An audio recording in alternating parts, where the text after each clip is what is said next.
Good. Boss, 20k. Honda Click version 2, 20k lang natin nakuha. Kukuha ulit tayo unit mga bossing. So kanya, Honda Click ko yan, Honda Click. May silang Cavite. Ito kasama ko, tropa.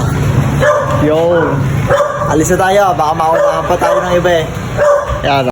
At yun nga mga bossing, makalipas ang isang taon na pagbiyahe namin, nakarating na rin kaagad kami sa may Robinson, Palapala. Pagkatapos, eto nangyari, pagtungtong namin sa may silang.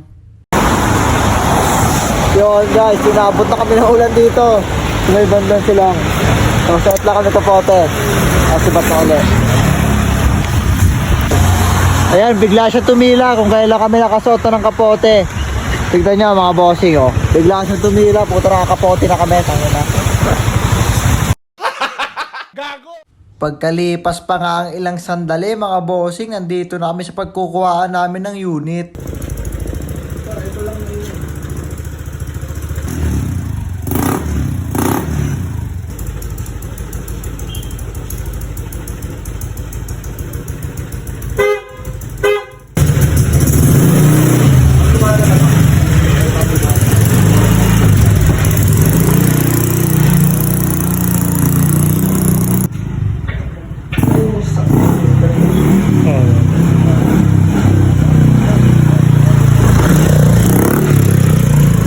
At yun nga, tinignan ko na rin kaagad yung chassis at engine number. Pagkatapos, binayaran ko na rin agad sila bossing. Good. Boss, 20k. Honda Click version 2, 20k lang natin nakuha.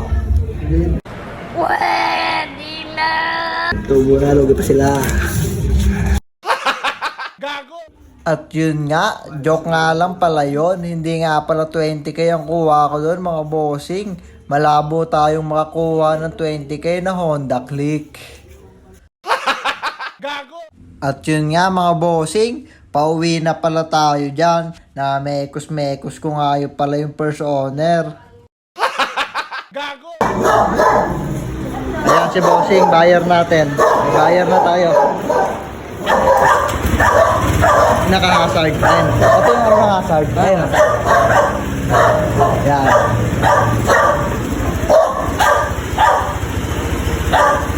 Check lang ni bossing.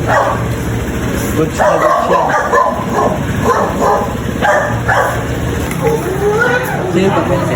Mekos tayo ni bossing.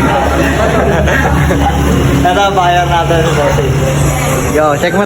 Yan, check na ni boss yung ano, chassis number. Ano ni boss yung engine. Yan, di ko na mabaklasin yung mga ano. Pati gold balls dyan na yan.